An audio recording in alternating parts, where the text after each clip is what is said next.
अगर आप ये वीडियो देख रहे हो ना तो तुरंत स्किप कर देना। अगर आपके काम की ना हुई तो उसकी 11वीं क्लास पूरी प्रॉपर हो गई बर्बाद, लेकिन अभी भी उसके अंदर सपना है कि मैं 12वीं के अंदर मचा के जाऊंगा, मैं 12वीं क्लास के अंदर हाई स्कोर कर पाऊंगा, सीयूईटी क्रैक कर पाऊंगा। क्या मेरे अंदर काबिलियत है? बहुत ज़रूरी होगा कि आप अपने कॉन्सेप्ट को बहुत स्ट्रॉन्ग रखो। तो 12वीं में आपको ये 3 किताबें देखने को मिलेंगी। ये तीनों किताबों के अंदर वही सारे कॉन्सेप्ट रिवाइज होंगे वापस से, journal, ledger, trial. Applied math के लिए आशीष भाटिया द चैंप है। तुम्हें कुछ भी नहीं आता होगा तब भी जीरो से हीरो बनाएंगे, लेकिन दोस्त उसके लिए भी आपको थोड़ी नंबर गेम्स थोड़ी सी पता होनी चाहिए। अगर आप ये वीडियो देख रहे हो ना तो तुरंत स्किप कर देना अगर आपके काम की ना हुई तो, क्योंकि ये वीडियो सिर्फ उस बंदे के काम की है जिस बंदे को लगता है कि उसकी 11वीं क्लास पूरी प्रॉपर हो गई बर्बाद, लेकिन अभी भी उसके अंदर सपना है कि मैं 12वीं के अंदर मचा के जाऊंगा, लेकिन उसको यह लगता है कि अब मैं 11th क्लास की बहुत सारी चीजों को छोड़ चुका हूं, मेरे सारे के सारे कॉन्सेप्ट हर एक सब्जेक्ट के प्रॉपर ओके रिपोर्ट नहीं है, लेकिन फिर भी मेरे अंदर दम है, मैं मचाना चाहता हूं 12वीं क्लास के अंदर। तो क्या मैं मचा पाऊंगा? मैं 12वीं क्लास के अंदर हाई स्कोर कर पाऊंगा, सीयूईटी क्रैक कर पाऊंगा? क्या मेरे अंदर काबिलियत है? तो राजे, आप अगर इस कैटेगरी से बिलोंग करते हो तो आपको एक बात बताऊं, सब्जेक्ट वाइज आपको हर एक चीज जानने की जरूरत है कि 11th क्लास में ऐसा क्या था जो 12th क्लास में आपके साथ नहीं रहा, तो 12th क्लास भी ऐसे ही बर्बाद हो जाएगी। सब्जेक्ट वाइज बात करेंगे, एक्सपर्ट के साथ बात करेंगे। सबसे पहले अकाउंटेंसी के सब्जेक्ट के लिए आपके सामने साक्षात चार्टर्ड अकाउंटेंट सीए मनीष महाजन सर आएंगे और बताएंगे कैसे क्या करना है। Thank you sir. तो सर बहुत सही बोला आपने कि जो 11वीं क्लास के अंदर बच्चा नहीं मचा पाया, उसका कारण ये हो सकता है कि उसने बहुत लाइटली ले लिया था उस क्लास को, और उसने ये भी सोचा था कि ये तो आगे जाकर किसी नंबर में कहीं पे जुड़ेंगे नहीं नंबर इसके।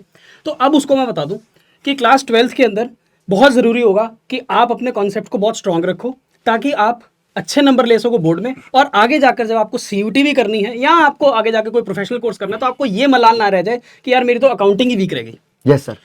तो 11वीं से जो बच्चे 12वीं के अंदर जा रहे हैं सर, उनको मैं अकाउंटिंग का बता दूं कि क्या करना है, बाकी फिर सब्जेक्ट एक एक करके टेकअप करते हैं। तो बच्चों, जो आप 11वीं में अकाउंटिंग सीख के आए थे ना, वो अकाउंटिंग मोर और लेस रिलेटेड थी जर्नल, लेजर, ट्रायल और फाइनेंशियल स्टेटमेंट बनाने तक। लेकिन यहीं तक सीमित नहीं है आपकी अकाउंटिंग, यहां से और आगे जाना पड़ेगा आपको। हमारे पास क्लास 12th के अंदर 3 बुक्स हो जाएंगी, और 3 बुक्स के अंदर हमारे को अलग अलग चीजें पढ़नी होंगी, जिसमें पहले होगी हमारे पास पार्टनरशिप अकाउंटिंग, उसके बाद कंपनी अकाउंटिंग, और तीसरे केस में होगी हमारे पास फाइनेंशियल एनालिसिस। ये आप तभी सीख पाओगे या तभी कर पाओगे जब आपको journal entries, ledger, trial balance और फाइनेंशियल स्टेटमेंट में एक क्लैरिटी हो। तो मेरी कोशिश और मेरी उम्मीद आपसे यही रहेगी कि सबसे पहले तो आप अपनी 11वीं को एक बार, before you start with your class 12th, 11वीं को एक बार दुरुस्त कर लो। थोड़े दिन है आपके पास बैच स्टार्ट होने से पहले, आप 5-7 दिन ले सकते हो। 5-7 दिन में आप अपनी 11वीं को एक बार फिर से रिवाइज कर लो।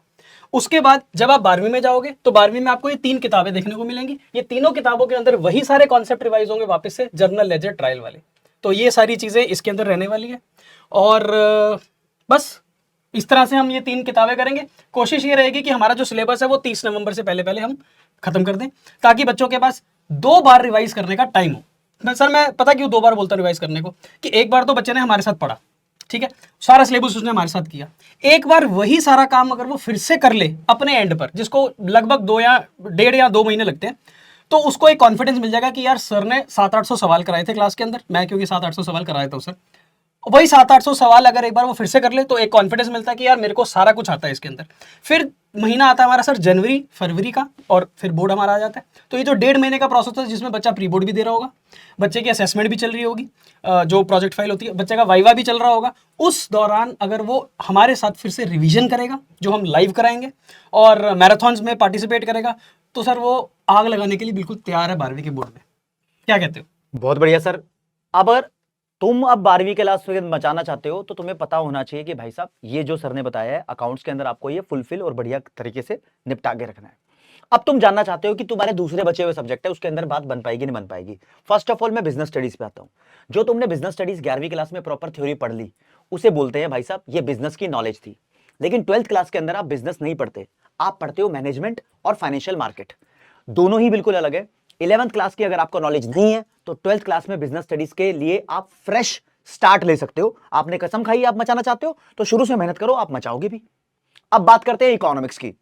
11th की आपने स्टैट्स पढ़ ली है, उसका कोई वास्ता नहीं है 12th की इकोनॉमिक्स से। अगर आपने 11th में माइक्रो इकोनॉमिक्स पढ़ी थी तो भी टेंशन मत लेना राजे, 12th क्लास की जो मैक्रो है वो बिल्कुल ही अलग है, राइट। तो 11th का तुम्हारा अगर कुछ भी वीक रह गया हो इकोनॉमिक्स और बिजनेस स्टडीज में, तुम क्लियर कर लोगे, बस अकाउंट्स की इन बातों का ख्याल रखना। हाँ, वो बच्चे जिनके पास मैथमेटिक्स है राज्य, उनको जरा ध्यान रखने की जरूरत है कि मेरी ट्रिग्नोमेट्री ओके रिपोर्ट है, मेरे प्रोबेबिलिटी के कॉन्सेप्ट थोड़े अच्छे होने चाहिए, परमुटेशन कॉम्बिनेशन कहीं ना कहीं खेल खिलाता है कोर मैथमेटिक्स के अंदर आगे जाके। यूं तो तुम्हें देखने को मिलेंगे कई ऐसे नजारे जो बिल्कुल ही नए चैप्टर्स होंगे, तुम शुरू में आओगे, मैट्रिक्स, डिटर्मिनेंट्स, ये सब चीजें बिल्कुल नई है, लेकिन अगर आपको थोड़ी सी लिमिट्स आती हो ना, डेरिवेटिव आती हो, तो आप बहुत अच्छा कर पाओगे। आपका अगर 11th क्लास का रिलेशन फंक्शन अच्छा चैप्टर था, तो ये 12th में तुम्हें बहुत फायदा देगा। ये कोर मैथ वालों के लिए है। अप्लाइड मैथ के लिए आशीष भाटिया द चैंप है। तुम्हें कुछ भी नहीं आता होगा तब भी जीरो से हीरो बनाएंगे, लेकिन दोस्त उसके लिए भी आपको थोड़ी नंबर गेम्स थोड़ी सी पता होनी चाहिए, थोड़ा सा इंस्टॉलमेंट्स वगैरह कैलकुलेट करनी आनी चाहिए, छोटी छोटी चीजें, परसेंटेज की कैलकुलेशन आनी चाहिए, रेट ऑफ रिटर्न कैलकुलेट करना आना चाहिए, छोटी छोटी चीजें। अगर तुम्हारे पास खाली टाइम है तो तुम इन चीजों पर काम कर लोगे तो बहुत बढ़िया है, तुम्हारी 12th बहुत अच्छी जाएगी। इंग्लिश के लिए अपने एक सपोर्ट लेके चलो, जो भी तुम सोचते हो उसको इंग्लिश में कन्वर्ट कैसे करना है, बहुत सारी एप्स है, एआई है, गूगल ट्रांसलेटर है, न्यूज़पेपर पढ़ो, कोई भी अजीब सा वर्ड दिखे फटाक से उसको चेक करो इसका मतलब क्या होता है, चीजों को यूज करना स्टार्ट करो, राइटिंग प्रैक्टिस करो। इंग्लिश अगर तुम्हारी स्ट्रॉन्ग होगी तो बिजनेस स्टडीज का आंसर अच्छा लिख पाओगे, इकोनॉमिक्स का आंसर अच्छा लिख पाओगे, और अकाउंट्स में भी एक आध थ्योरी का क्वेश्चन आता है उसको भी तुम अच्छे से फिनिश कर पाओगे, तो मजा आ जाएगा। 12th क्लास तुम्हारी बहुत बढ़िया निपट जाएगी। हाँ, हम क्या कर रहे हैं 12th क्लास के अंदर आपके लिए, हमने दोस्तों तुम्हारे लिए, अगर तुम 12th क्लास के अंदर पढ़ना चाहते हो तो 12th क्लास के स्पेसिफिक बैच बना रखे हैं। अगर तुम 12th क्लास के साथ साथ सीयूईटी की प्रिपरेशन भी करना चाहते हो, भैया अपना मनपसंद कोर्स और कॉलेज चाहते हो, उसका बैच बना रखा है। तुम 12th क्लास के साथ सीए को क्रैक करना चाहते हो तो उसका बैच बना रखा है। तो सीधी सीधी बात आपको दिखा देता हूं, यहां पर आपको जान के ही बहुत अच्छा लगेगा मेरे दोस्त। ये देखो, पहली बात तो बहुत बड़ी खुशखबरी है कि तुम क्लास 11th में हो, क्लास 12th पे जा रहे हो, तो स्पेशल डेडिकेटेड यूट्यूब चैनल है क्लास 12th के लिए। आप इस चैनल पे स्विच कर सकते हो, जा सकते हो, कंटेंट देख सकते हो। आओ जरा मजा लो, इस चैनल पे आ जाओ। अब आप बड़े हो गए हो, सुपर सीनियर क्लास में हो, इस पे आ जाओ, राइट। अब देखो, हमने 3 कैटेगरी के अंदर अपने कोर्स को डिवाइड किया हुआ है। परिश्रम का जो बैच है इसको 3 कैटेगरी में डिवाइड किया हुआ है। एक परिश्रम नॉर्मल बैच है जो आपको दिख रहा है 4000 का है, परिश्रम प्रो है जो आपको दिख रहा है 6000 का है, परिश्रम इन्फिनिटी प्रो है जो आपको दिख रहा है 9000 का है। इनकी फीचर्स नहीं बताने आया, आप जाओ ऐप में, जाओ जाकर देख लो इनकी क्या फीचर्स हैं। बस हाँ, इतना कहने आया हूं। एक कूपन कोड है जहां पर आप यूज करोगे तो आपको 500 रुपए का डिस्काउंट हर एक बैच पे मिल जाएगा। कूपन कोड है COM500, COM500, ये कूपन कोड है। लेकिन अगर तुम्हारी दिली ख्वाहिश है कि तुम सीए फाउंडेशन भी पढ़ना चाहते हो, 12th क्लास के बाद जस्ट सीए की तैयारी करना चाहते हो, तो 12th की तैयारी तो इस बैच में करवाएंगे, साथ में सीए फाउंडेशन सितंबर अटेम्प्ट या फिर मई अटेम्प्ट, जो भी तुम्हारा मन हो, उसके लिए हमने बैच बनाया है। बैच का नाम सामने लिखा हुआ है। अगर तुम सितंबर अटेम्प्ट को टारगेट कर रहे हो, ये बैच है, इसका प्राइस फिर थोड़ा बदल जाता है, राइट।